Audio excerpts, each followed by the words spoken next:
I asked God to use me and how He would want me to serve. Every time I ask that, I have dreams of me going around and finding girls from like strict Muslim, Middle Eastern backgrounds who are still afraid to follow their heart because they feel pressure from their parents to be someone else. And so I wanted to make this video today to just share my journey of how I came from a Muslim family who were from Afghanistan. I was born and raised in Australia with all those same struggles of feeling like I can't be myself or have the freedom to do the things I want to do, into a life where I was able to make my own decisions, move out before marriage, to be with a non-Muslim, non-Afghan man. And I know this might not apply for everyone, but I'm still really close with my family. Like, they're actually my best friends and I tell them everything. I don't hide anything. And they're not just like lenient parents. Like, my dad is like the eldest brother of a family of 6, and you know, he's pretty like well known and stuff like that in the mosque. He's not just someone who's like blasé, but I guess the reason I'm sharing that is because I want you to know that like it wasn't easy and it took a bit of effort and a lot of love and trust that enabled us to still have a really close relationship whilst I did the things that were outside of the tradition. So probably like you, I grew up, you know, just the usual, like we weren't really allowed to go to school camps, we weren't allowed to do sleepovers, you know, you can't have guy friends, all of that, just following the usual traditions, praying with my parents, fasting, all of that stuff. But even when I was in high school, like I always felt like such a pull towards my Aussie friends, and I just wanted to like be able to, I don't know, I guess I knew I would never, I accepted that I wouldn't have the same level of freedom, but I really wanted to just be free. And you might know that feeling, like I didn't want to have to miss out on like the parties or going shopping, and I was drawn to the guys, like guys were my friends, you know, not in any romantic sense, but I was a bit of a tom girl, so I got along with the boys, you know, and I always felt like there was just nothing wrong with that, and there shouldn't have to be anything wrong with that. So like most people, like I started off, I guess, kind of sneaky. Like I would lie about, you know, parties and things. I would get dropped off a few houses earlier, all that sneaky stuff. When I think about it now, like I feel like having really strict parents sometimes makes it more dangerous because you can't be open and honest about what you're doing and where you're going. And like, you know, as a teenager, you're gonna still do what you want. Like you're gonna go see those friends or go to that party. Like nothing is gonna actually stop you. So instead we get really good at lying. My best friends were all guys and we were so close. I would still go to their house after school and stuff, and we would just be doing normal people stuff, like playing games, hunting for music, like just whatever, being silly but being good, never doing anything wrong. As I got older, I started to question my faith.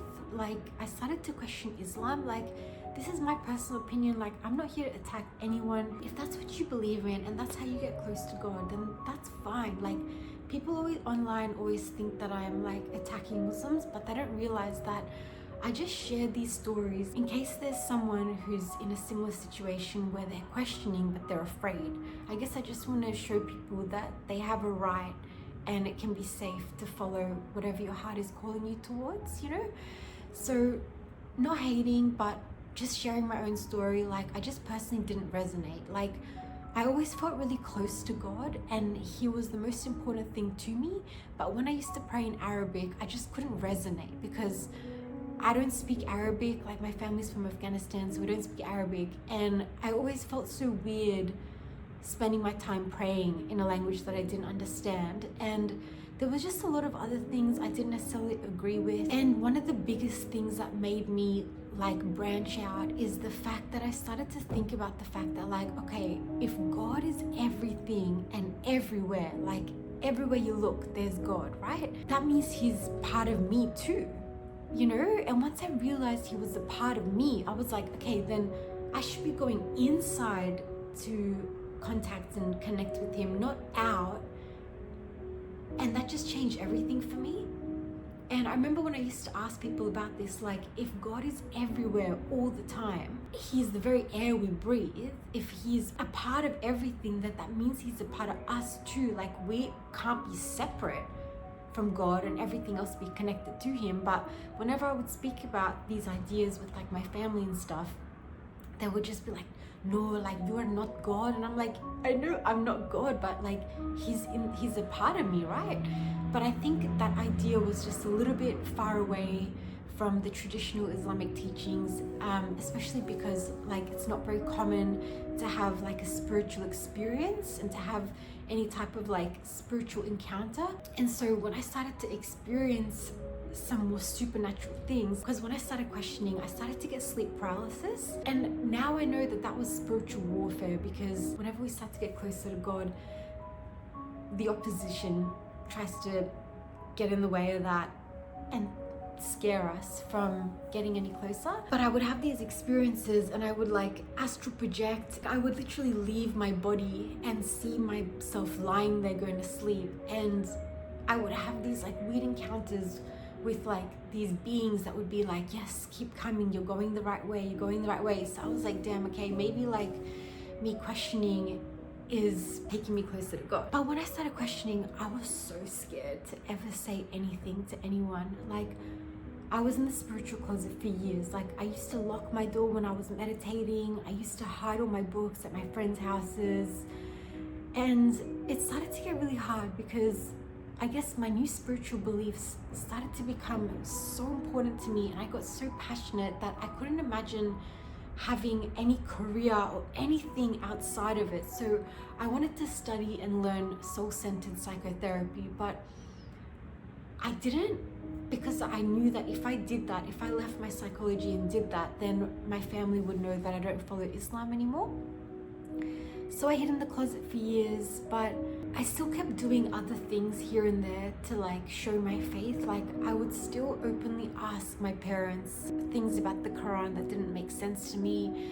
I eventually fell in love with like my high school sweetheart, who was half English, half Asian. Like, he wasn't Muslim or anything. And at that time, like, I kept him a secret for like 7 years, because, you know, in our culture, like, you can't just bring someone home. Like, if you're gonna bring someone home, you have to be willing to marry them, because we can't just have boyfriends, right? So I hid him from my family for about 7 years, until I got to the stage where I was like, I want to be with this guy. And if I have to choose between family and him, like, it breaks my heart to say this, but it's like, if I deny myself now, how many more things am I going to have to let go of throughout my life to keep pleasing my family and denying my own heart, you know? So I was like, even if I get disowned, like, it's worth it. Like, I need to just be true to myself, and I can't help who I'm in love with, you know? So I told my mom, I was like, all right, mom, like, I actually, because she was starting to get suspicious that I had someone, because I was just like not home very often and stuff. And one day I was like, yes, like, I'm in love with this man. He's not Muslim, he's not Afghan, he's not Middle Eastern, he's Asian. You know, we've been together for so long. I've known him since I was a kid. And then pretty much a couple weeks later, my dad was like willing to meet him, but you guys know how it is, right? Like, his name was Sam. We're not together anymore, and I'm gonna leave that for later. But I hope I can be living proof that you can be with someone outside of your culture and leave them if that's what it comes to. Like, we actually can do so many things that we think we can't. Like, we're just scared because it's not what people usually do. We don't want to break the traditions, but it's actually okay to do that. And you just got to be strong enough within yourself to deal with the consequences, like the backlash. Like, you're going to get yelled at. Yeah, you might even get disowned for a bit. All of these things might happen, but it's up to you whether you can handle it. And at the end of the day, every time you follow your heart, you're drawing closer to God and your truth, your true self. You're unlocking, you're becoming more and more empowered, and you're unlocking your true self. Because your true self doesn't just put her heart's desires aside to please other people. She stays true to herself, you know? So anyway, my dad met up with him, and so the first time Sam met my dad was to be like, I want to marry your daughter, which is so weird for people outside of our culture, you know? But he did it because he's the most beautiful person you'll ever meet in your life. And he was just like so understanding of how the culture operates, and he was so willing to compromise. But now when I think back on it, I feel like I made him compromise too much. Like if I was more brave, I probably wouldn't even have him do things like that, because I didn't necessarily agree with it either. I was just getting him to do things this certain way because I was afraid and I didn't want to get disowned, you know? Anyway, my dad loved him. We ended up getting engaged, like doing a nikah a couple days later. And my phone just ran out of storage, and I feel like this video is getting really long. So I want to make a part 2, but I'll just quickly summarize it for you. So fast forward like 4 years, I started to get like these crazy nudges from what felt like God to be like, it's time to leave and start fresh somewhere else. It's time to move and be like proper free, because always in my heart I just wanted like true freedom. Like I wanted to travel, I wanted to get a van, I wanted to just like be as free as a bird, you know what I mean, and live nomadically. But I never did that. And now when I think back on it, like I feel like even being with my ex, I was so crazy in love with him, but I think a part of me was still trying to hold on to like being a good girl that just like has the 9-to-5 job and gets married and does things all the right way, you know, like checks all the boxes. So I started to feel God be like, okay, it's time to like break free and to live how you always wanted to live. And man, I was so scared to tell my family. Like, can you imagine like bringing home a man from my own will, getting them to accept him even though he wasn't Muslim, and then being like, oh, now I'm gonna leave him and I'm gonna go live somewhere else by myself. Like, we just don't do that, you know? So I put it off for so long. I never wanted to have that conversation until one day, like, I knew I just couldn't anymore. Like, I could feel myself becoming so separate from my soul, if that makes sense. It's like I kept denying my intuition, like over and over, that eventually it was like my true self and the person I was being were like two completely different people, you know? And like everything was falling apart. Like anything I was trying to pursue in Melbourne wasn't working out. Like any job, any this, any that, I would lose money. Essentially everything was so out of flow, until one day I was like sitting on my bed and all I heard in like clear as day was, how bad does it have to get until you just let go? And I was like, all right, I'm letting go, like, damn. Okay, so I finally found the courage to go talk to my family. So I went and sat there and I was like, guys, I'm leaving Sam and I'm leaving the city and I'm starting fresh in Perth by myself. And the moment I told them that, I am telling you, God was doing something. Like I could feel this like angelic presence in the room that just kept everything so calm. And my family's reaction was so supportive, so understanding, so calm. And in that moment, I knew that if I just keep trusting the nudges, everything will work out. Even for us, even for those of us that come from like strict backgrounds and things, like we can live how we want to live too. Like faith in God and putting our trust in Him and surrendering, like there's no limits. Like He will work His magic even in our lives, you know? So I ended up moving to another city. I had no money, I had no job, I had no nothing.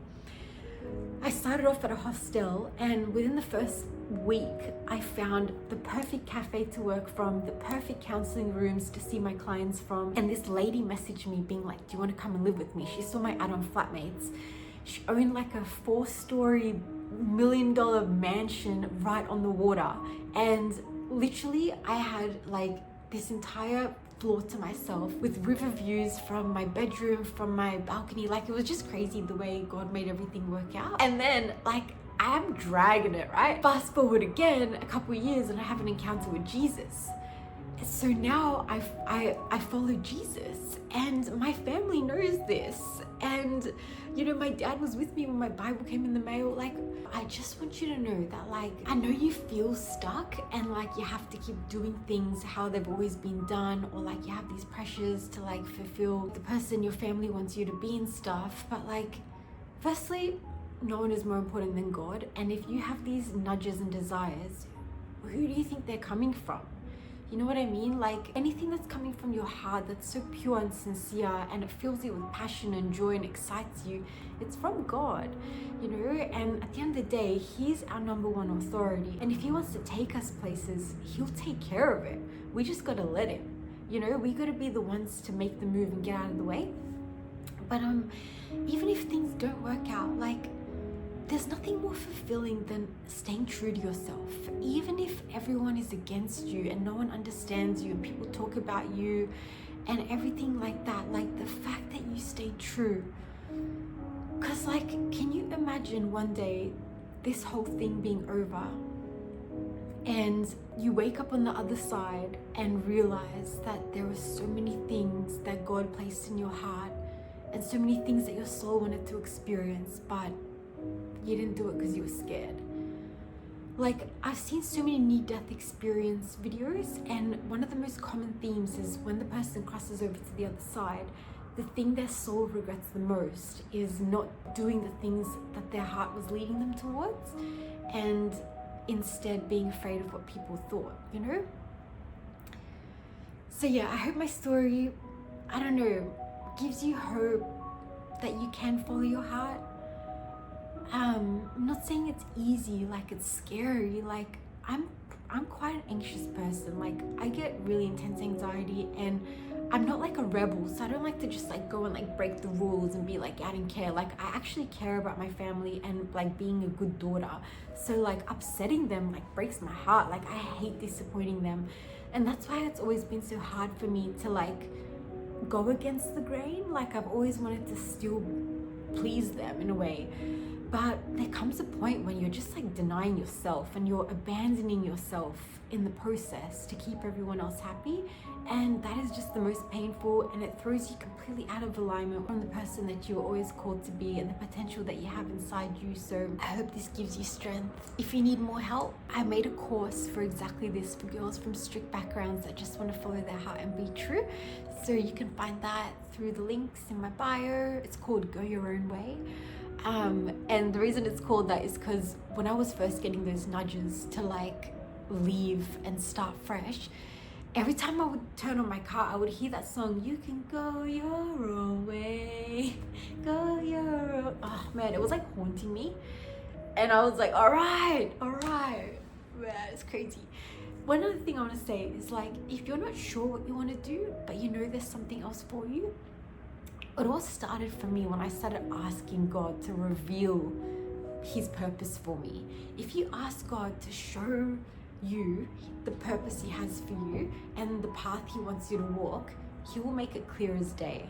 But be careful what you wish for, because once you ask for that, like, it's going to come at you, and it's going to be really hard to deny it and to stay in a place that's not where you're meant to be. Like, God will make everything fall apart so that you follow the path that was always meant to you. So be careful what you wish for, but I highly recommend asking. Thanks for listening, and take care. Bye.